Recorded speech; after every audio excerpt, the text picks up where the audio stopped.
always wanted to eat curry pakora but didn't know how to make it. So guess what? Today is your lucky day and we're going to make Punjabi pakode wali curry in my kitchen today. So I'll talk you through as we make the curry, and I will give the list of ingredients in my description box for you to note down. Okay, so to make curry, first of all, the most important ingredient is yogurt. So I've used natural set yogurt here. The reason being is it's got a bit natural taste to it and gives this normal tanginess to the curry.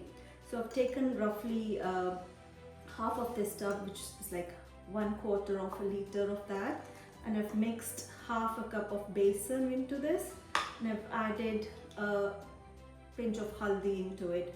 This is to give it a nice color, and I've mixed it nicely. Make sure that your besan is not lumpy. Okay. So you'll see how nice it's mixed up and there are no lumps. Okay, so next step is going to be starting cooking over. So into this pan, I've transferred this mixture. This is the 3rd measure of the cup, and as I said, this is a 1 pint or half a liter measuring cup. So there you go. You put this into a heavy bottom pan, and I'm going to let it boil away. And after that, we're going to let it simmer slowly for at least half an hour or up to 45 minutes. So while it's doing that, it's time to prepare for the pakora for the curry. To make pakora, I've taken 1 cup of besan.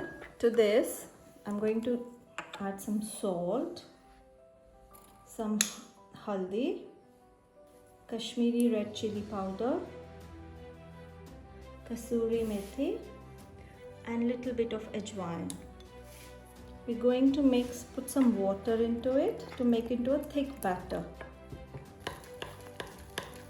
Make sure that you mix it well and there are no lumps left into the batter.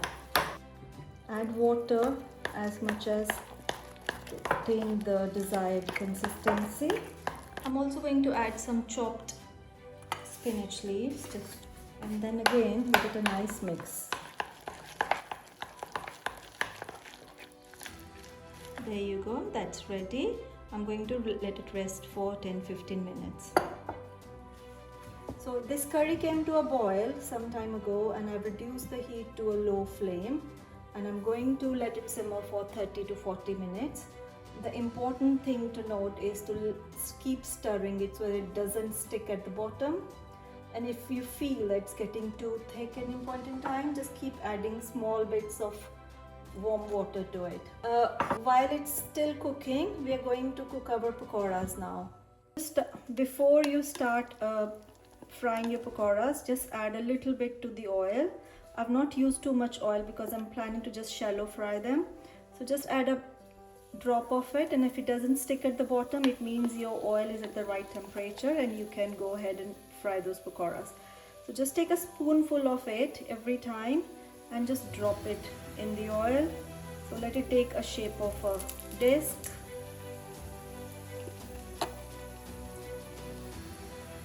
If you want to do deep frying, that's also equally done, or if you just want to carry on with this disc, then you can do with the shallow frying. So make sure that the oil is not too hot, because otherwise it's going to burn straight away.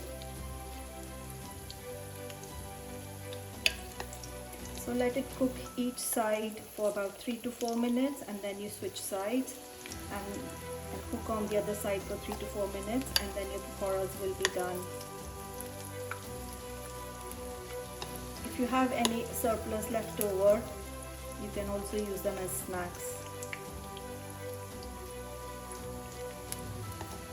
So because we let the batter sit for 10-15 minutes, it just comes in a good consistency and there are no lumps in the batter.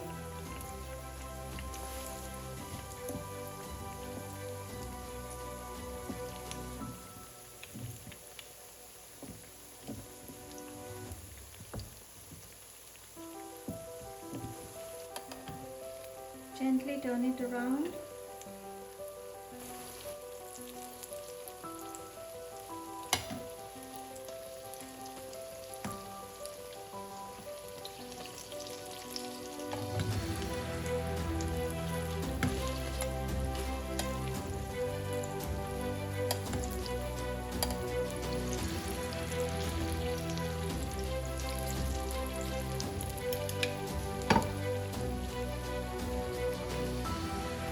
the pakoras till they are golden brown in color.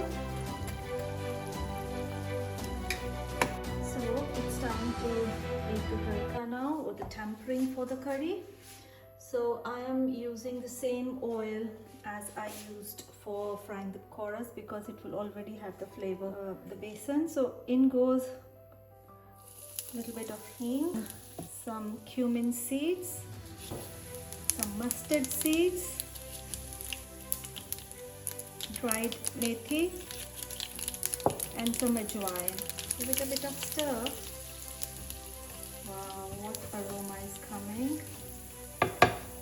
Next goes our curry leaves.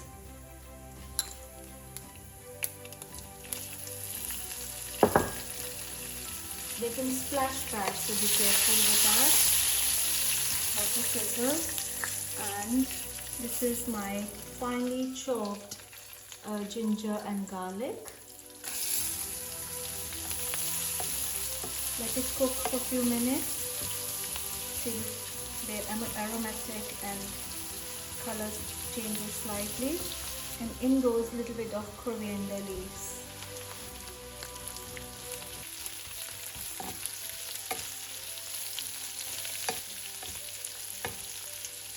Let it cook for a minute till the onions get soft. We don't necessarily need to caramelize them. We just need them to be a bit soft. Time to put some spices, salt. So remember, we haven't put any salt in the curry as yet. Some haldi. As I said, I will put all the quantities in the description box. Some Kashmiri chilli powder. If you want a little bit more spicy, you can also add green chillies. And some Kasoori methi leaves. There you go. Mix it nicely. So friends, my curry has been cooking for nearly half an hour, almost 35 minutes, and you can see the consistency has become quite thick and it has reduced quite a bit in the volume. So it's time to transfer our tadka which we earlier made to the curry.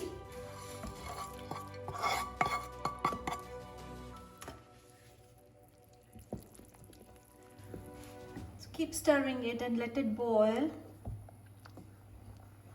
on a high flame after you transfer the tadka. Can you see how the nice color of the curry is?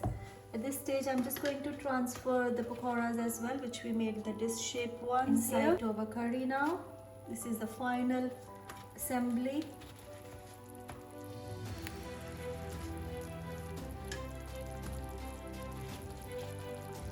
And obviously, we have made these dish shape pakoras, but once they go in the curry, they're going to swell up because they're going to absorb some water out of it.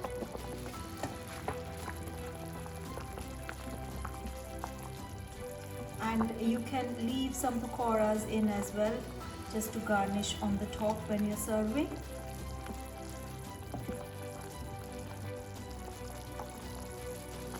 That's it. At this stage, I'm just going to turn the heat off and let it cool down.